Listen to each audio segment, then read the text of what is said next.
समस्त जन कल्याणे निरतं करुणामयं नमामि चिन्मयं देवं सद्गुरुं ब्रह्मविद्वरम् वसुदेवसुतं देवं कंसचाणूरमर्दनं देवकी परमानन्दं कृष्णं वन्दे जगद्गुरुं कृष्णं वन्दे जगद्गुरुम्. Okay, today we start on verse 28 of the second chapter. And last time we had done this, that there is no need to grieve over death, because he that is born, it is absolutely guaranteed that that body will perish, that body will die. So in something that has got no cure, or something that is inevitable, something that is unavoidable, then to feel sorry for that thing is foolishness. See, either you don't enter the sea, but once you have entered the sea and you know the waves will come, there's no use complaining about the waves going up and down. They are going to. So then ultimately one should learn to enjoy riding the waves. And that is why they have that sea bathing, such an enjoyable sport. But if you don't know how to sea bathe, then every rafter that comes and high wave that comes is going to hit you, and you are going to fall. You're going to be swept back onto the shore. So now come to 28th verse. This also is saying that there is no reason to grieve.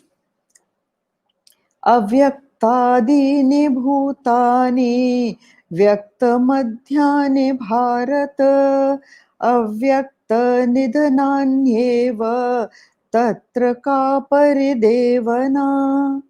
Now he talks about avyakta dini bhutani vyaktam madhyani bharata.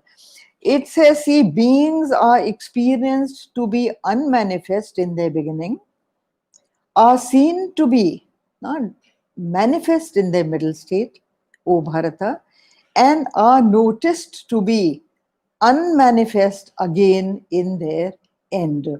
Now, what is there then to grieve about? Because before also you were not there.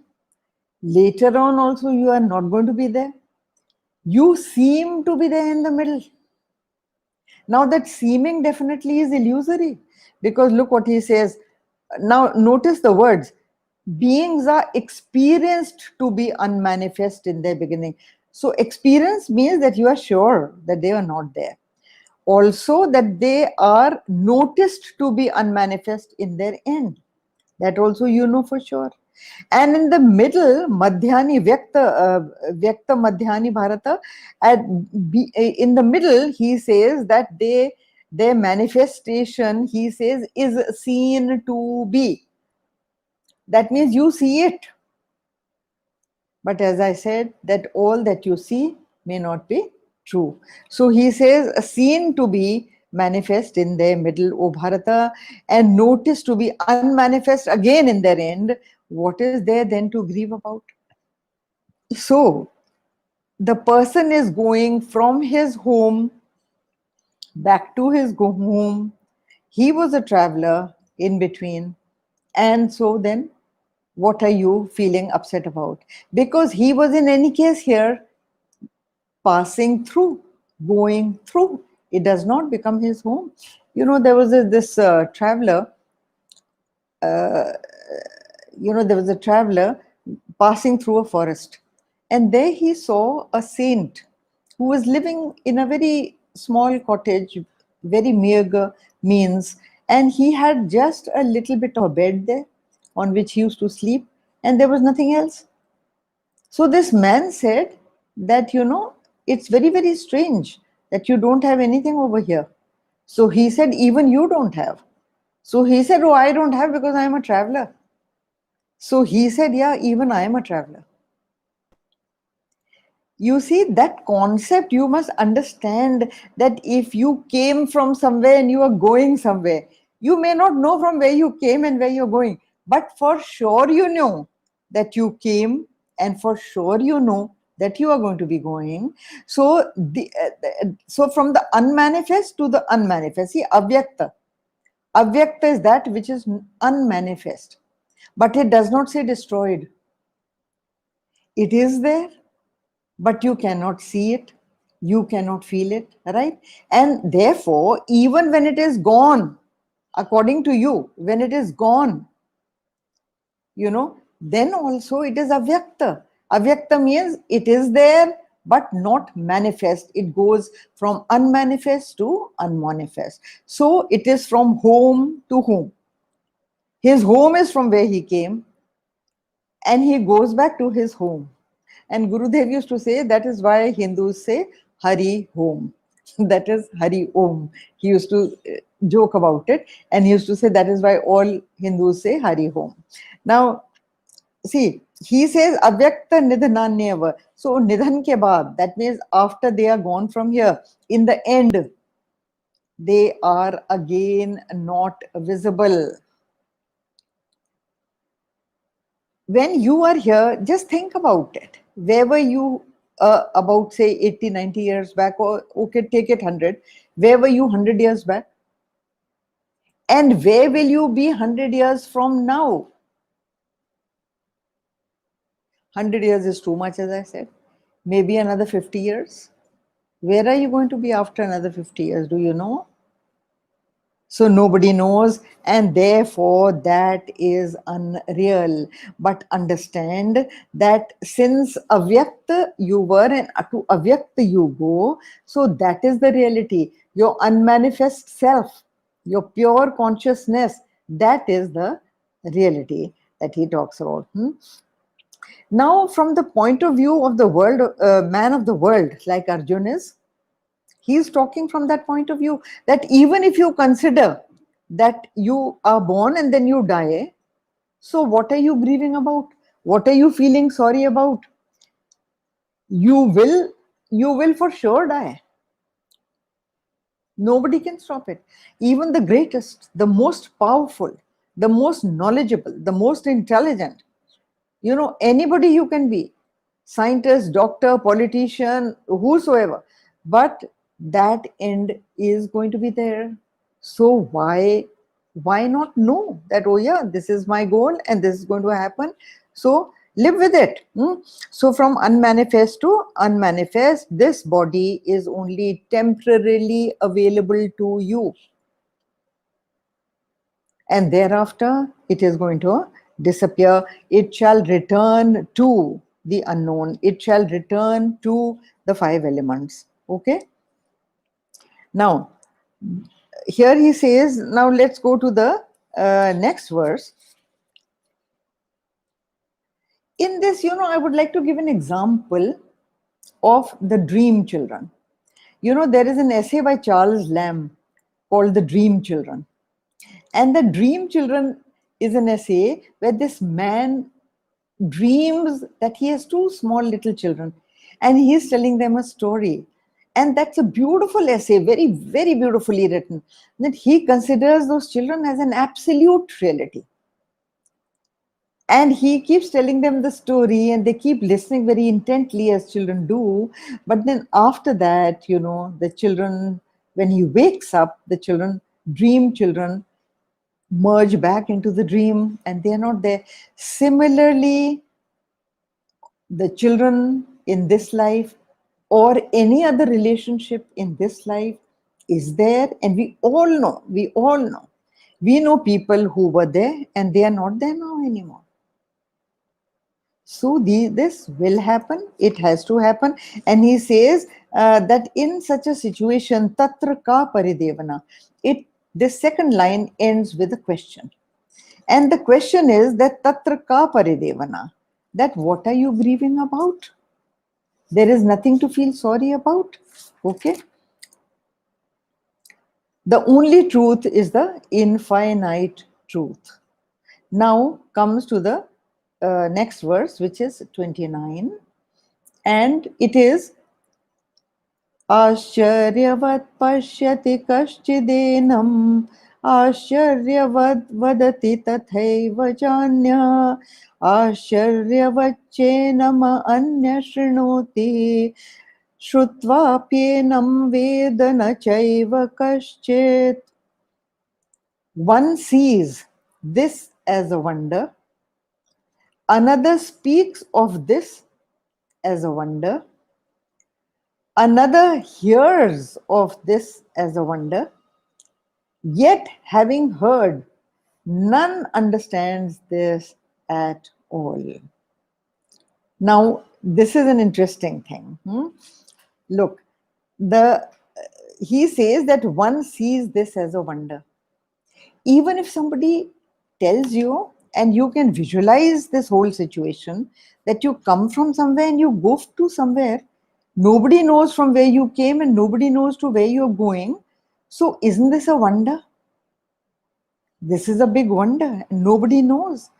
Another speaks of this as a wonder.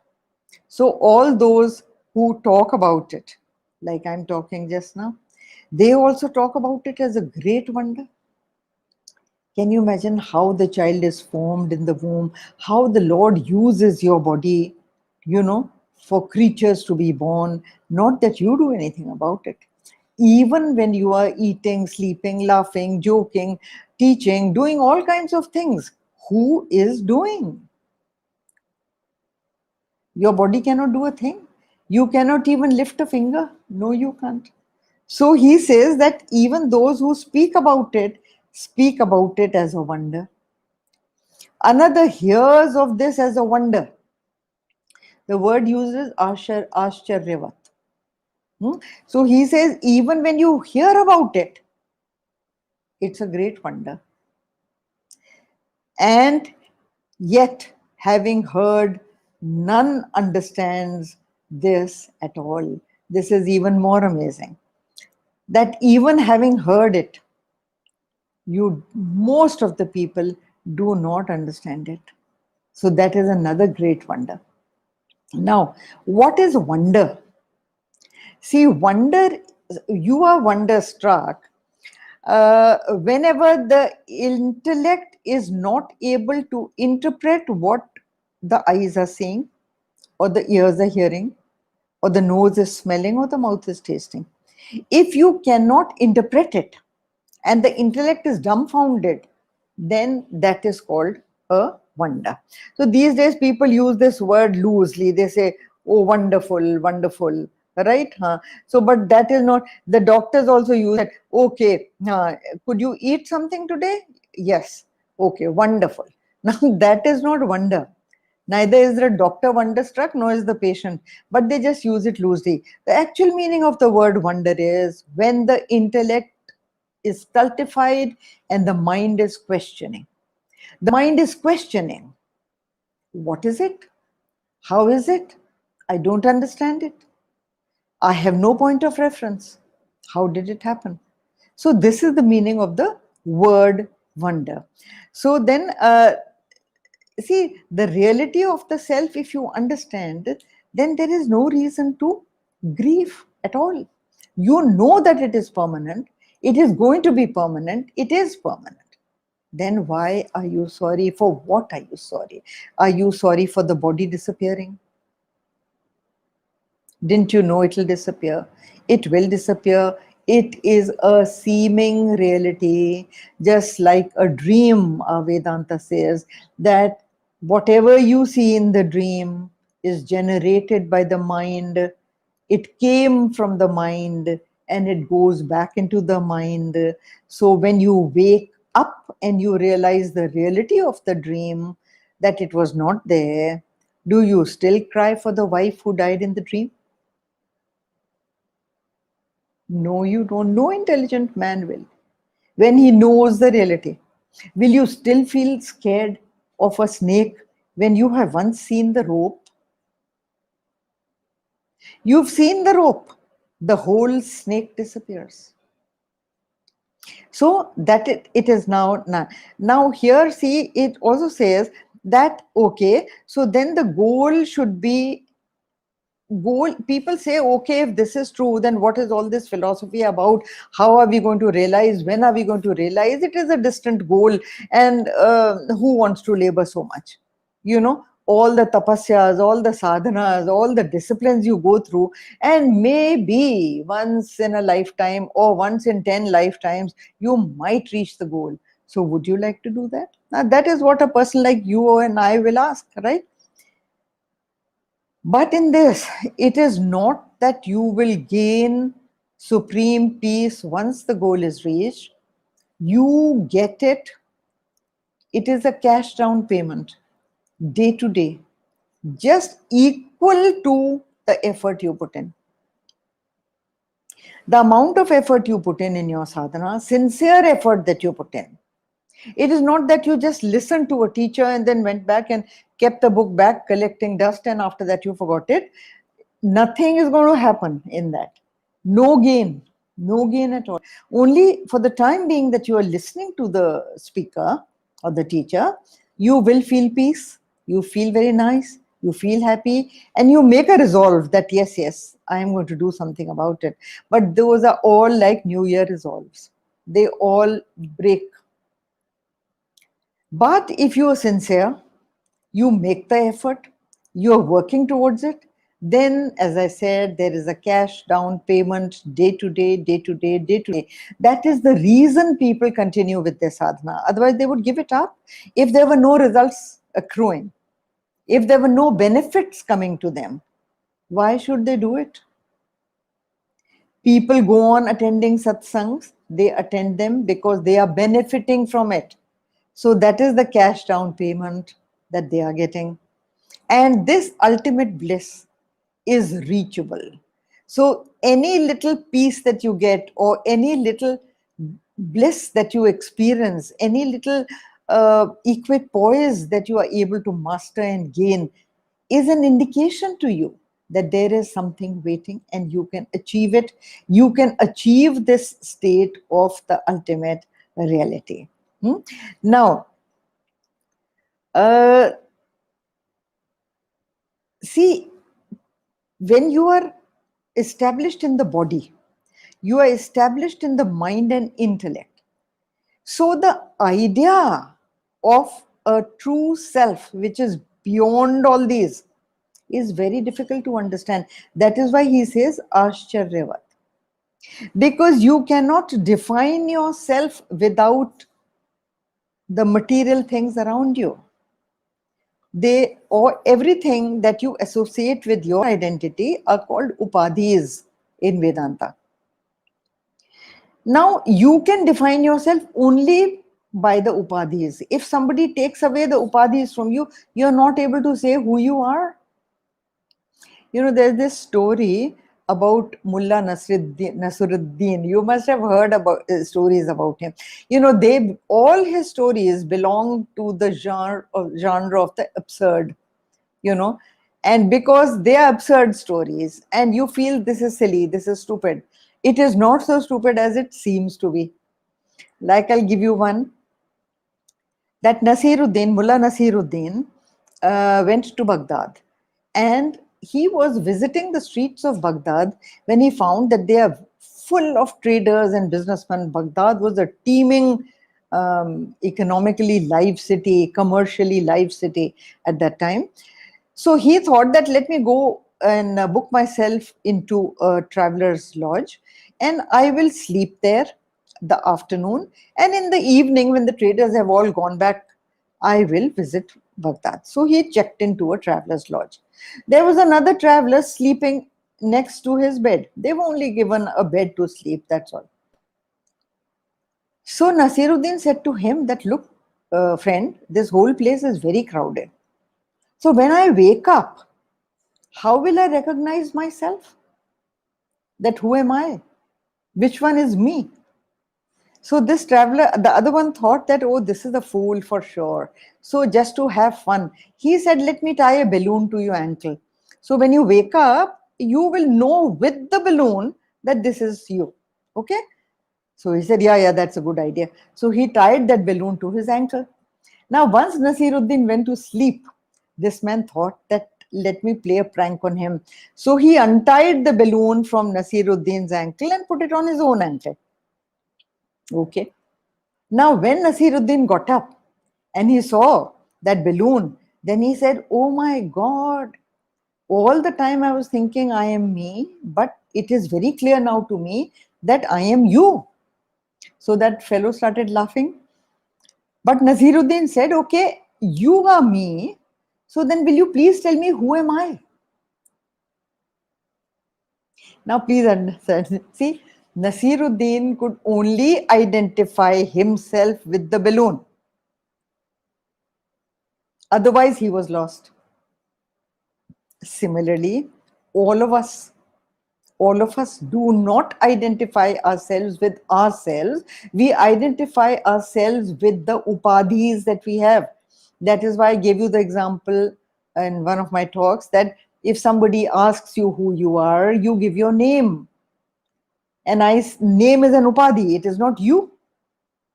Then you say, okay, I live in this place. That is your address. It is not you. Then you say, I am the son of so and so.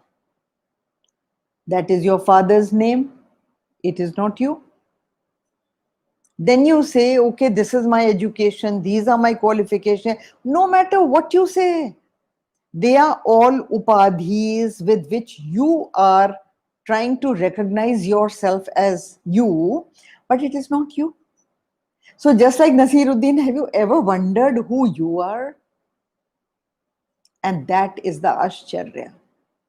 That is a big Ashcharya, that even when someone explains to you that you are not the body, mind and intellect, the real you is something else.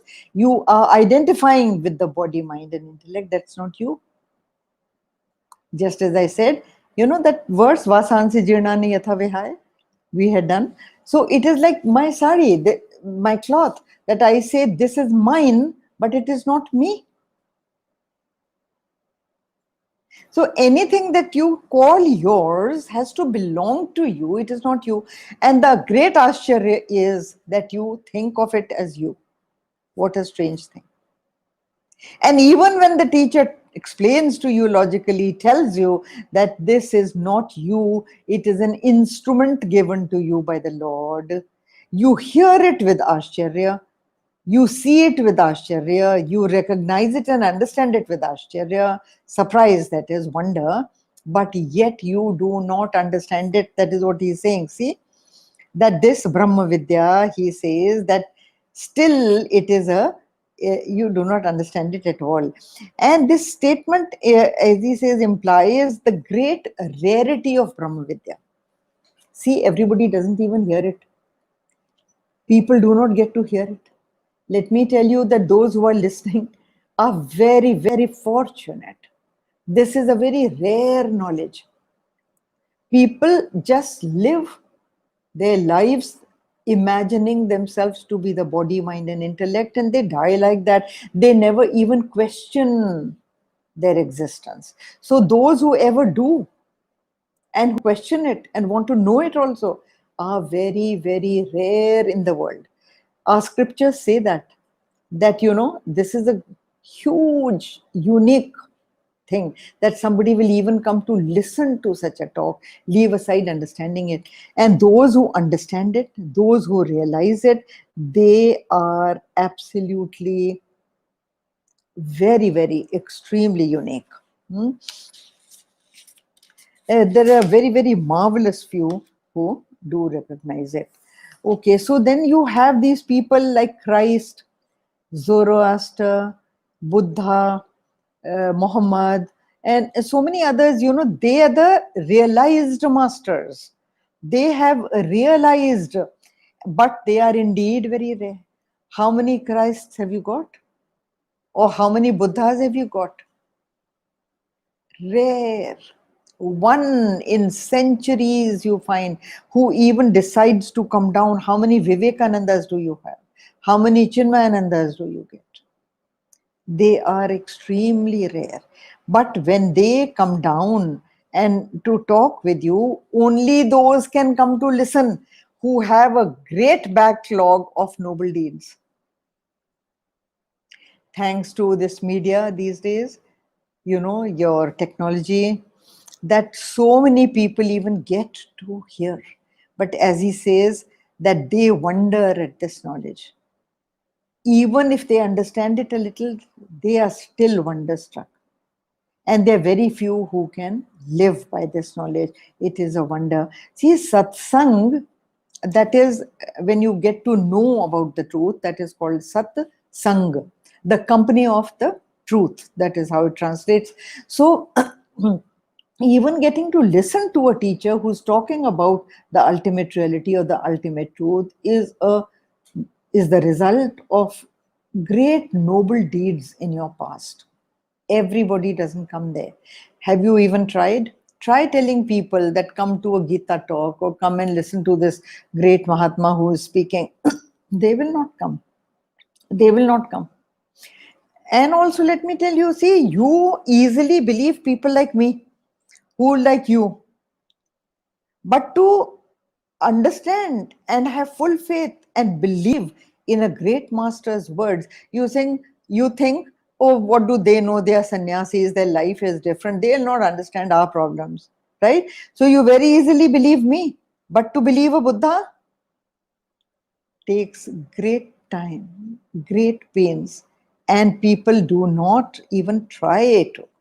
So it is, understand that even to reach a place like this, where you can hear a great master, is the result of great, great punyas.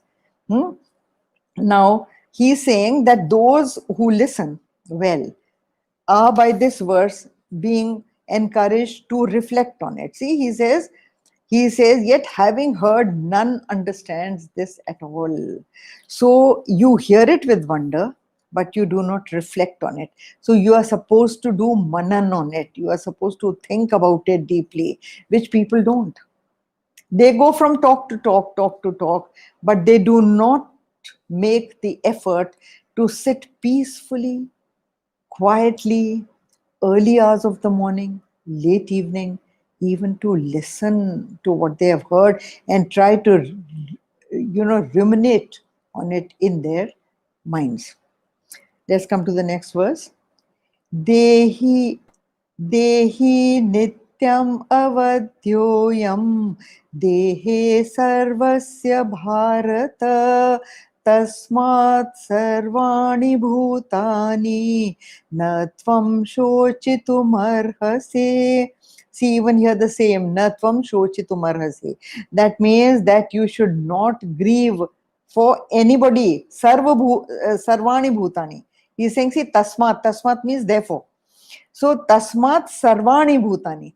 Therefore, for all the creatures, sarvani bhutani, for anybody and anybody, you should not grieve. Na tvam shochi tu marhase. That means you must not feel sorry, you must not weep, you must not cry for anybody. Now, what does he say? See, he says this, the indweller in the body of everyone is ever indestructible.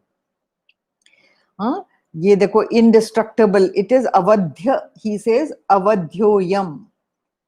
So the indweller in the body of everyone is ever indestructible, O Bharata.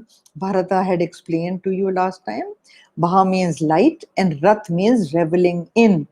So even the name of your country, Bharata, means that those people live here who revel in the light of knowledge.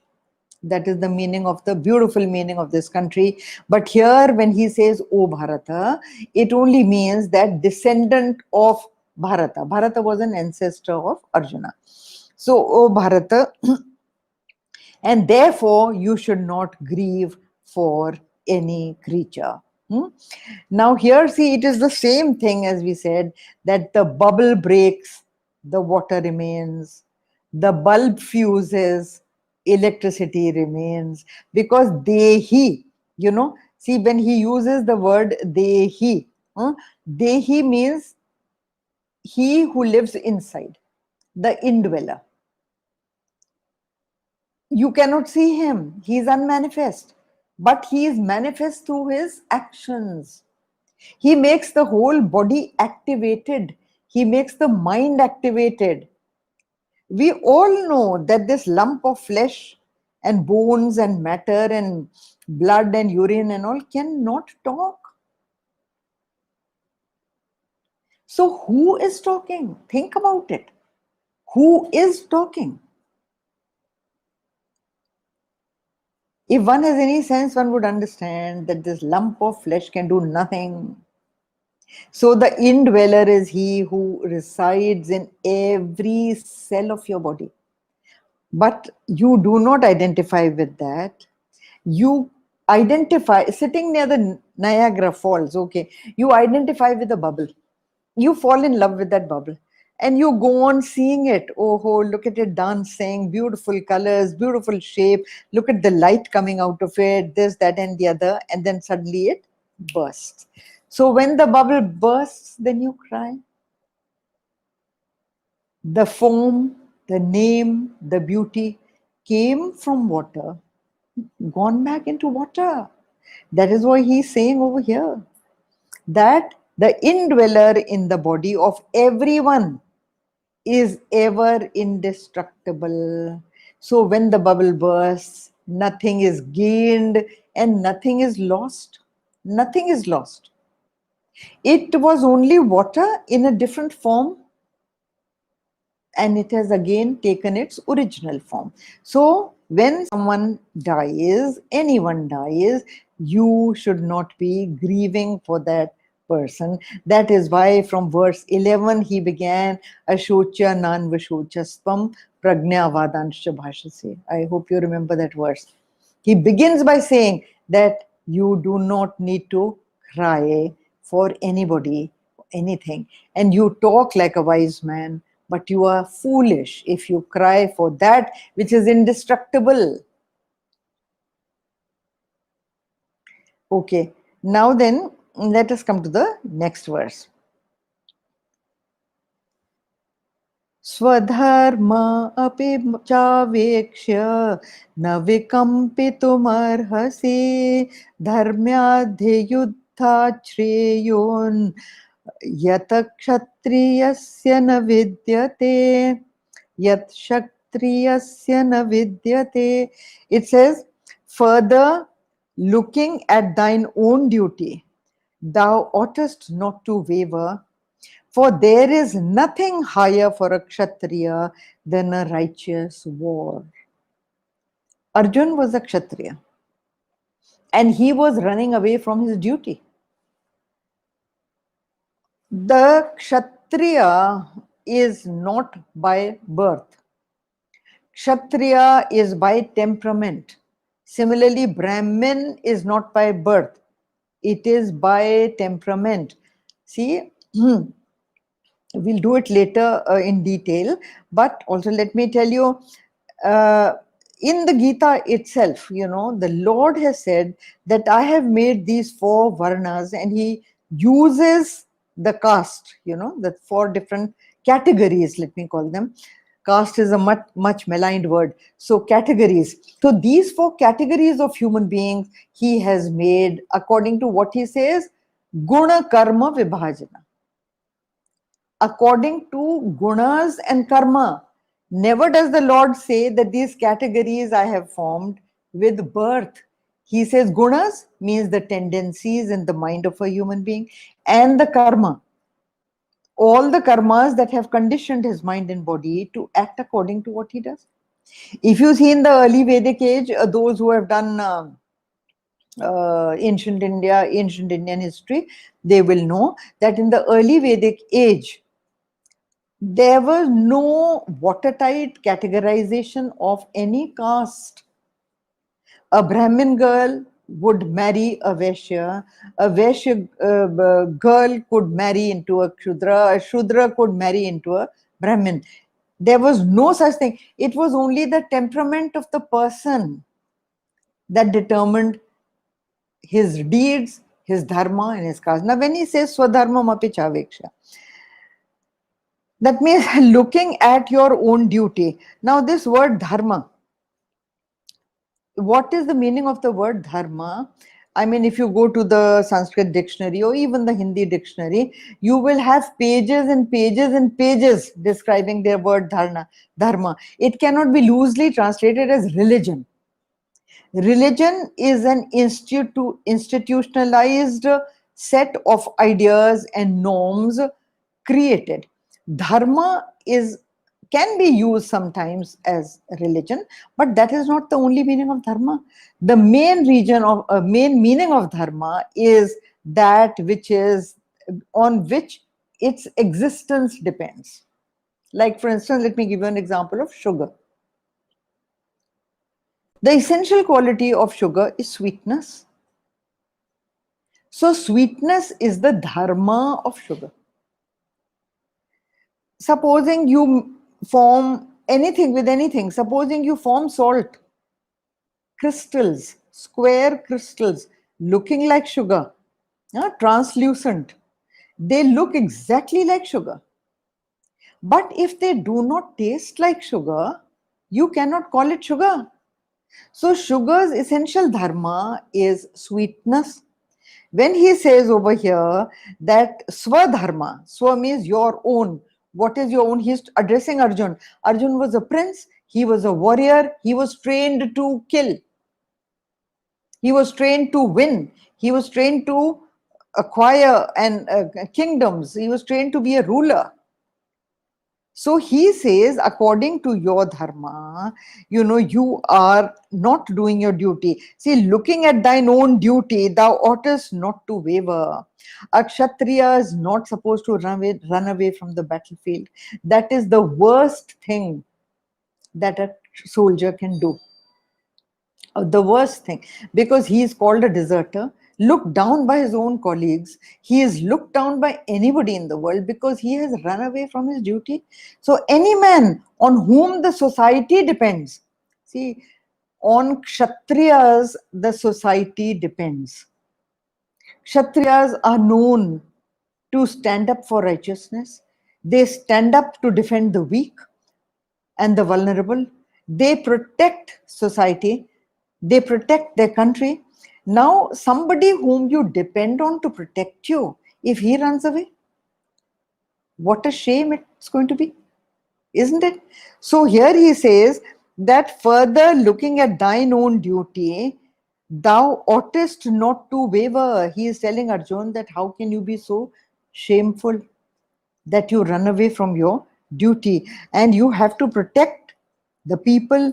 And that is the pride and honor of a soldier, is to guard his country, to guard his kingdom, to fight along with his army, and you are not doing that. Now, it is your nature by birth also. You were born in a Kshatriya family, and also it is your temperament. Your whole training has been that of a warrior, and it is your temperament to fight. So even if you say you are not going to fight, you will ultimately begin fighting, because that is in your nature. You can't stop a Kshatriya. Let me tell you, when a Kshatriya is by temperament a Kshatriya, he will stand up for righteousness, he will protest against injustice, and he will revolt against any kind of suppression or violence and all that. There is this I don't know how many of you are familiar with Greek myths, but Achilles, you must have heard of.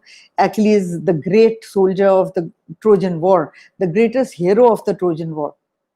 I'm not going into details of his birth and all the rest, but I'm only telling you that it was prophesied at his birth that he will either lead a very, very long life, but a life of ignominy, a life where nobody will know him. He will be hiding somewhere, or he will lead a very glorious life, and his fame will last forever, but his life will be very, very short.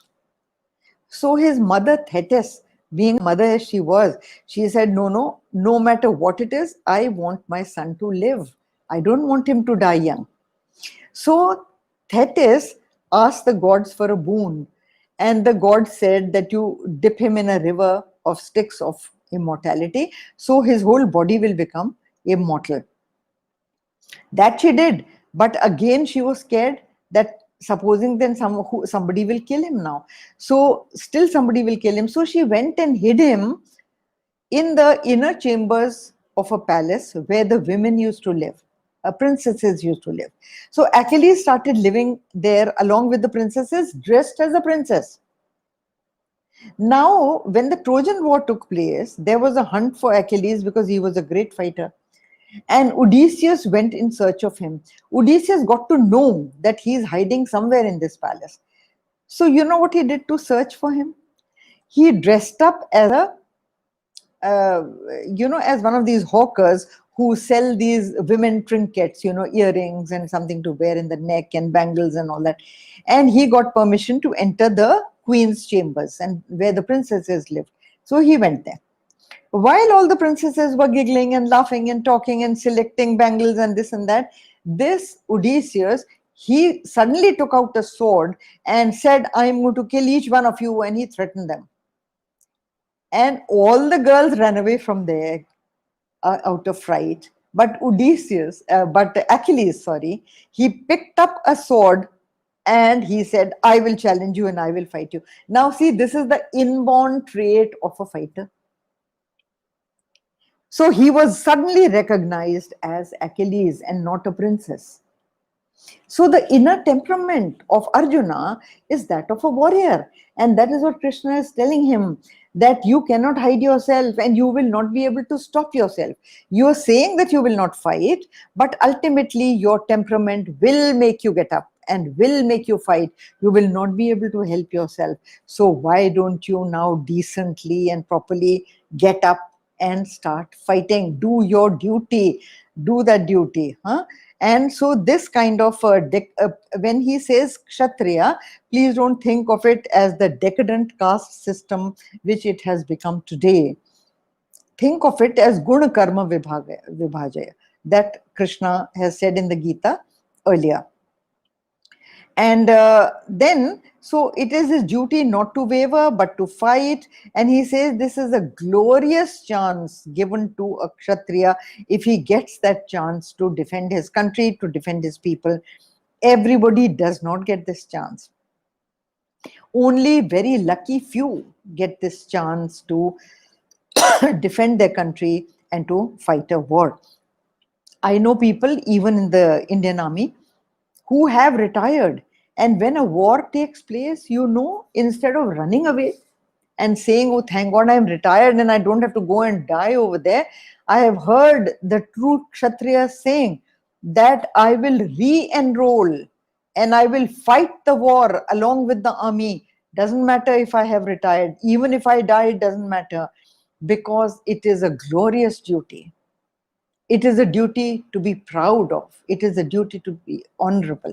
And they don't die for ideas. This whole silly thing going around that, see, just for these ideas of honor and pride and protecting the weak and all, a soldier dies. No, he doesn't die for that.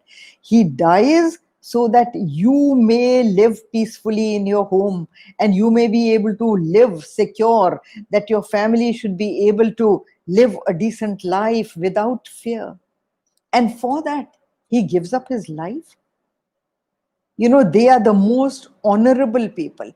If you go and see on the borders of your country, the way they live, the way they serve, the hardships they face, and the willingness with which they give their life for the country, I don't think there is anybody whom at least I honor as much as a soldier.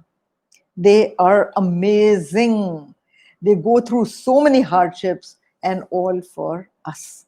So, and this is what Krishna is over here saying to Arjuna, because he challenges him as a Kshatriya. Challenging him as a Kshatriya, and he says that there is nothing higher for a Kshatriya than a righteous war. That you live, these are the people who live by and die for the values, and they willingly sacrifice their life. They are not forced, mind you. So doing your duty willingly is the duty of everyone. Doing it as a service to the Lord is the duty of everyone. And that is what Krishna is advising Arjuna, as Arjun was a commander-in-chief of the army, that get up and fight. You have no excuse for running away. So all of us in our daily life, no matter what our duty is, no matter how hard it is for us to get up and face the challenges, not run away. So Gita is a book of action. It is a call for action. It is a call for selfless action and duty in life. Okay, this time now. Om Purnamada Purnamidam Purnat Purnamudachyate Purnasya Purnamadaya Purnameva Vashishyate. Hari Om Shri Gurubhyo Namaha. Hari Om.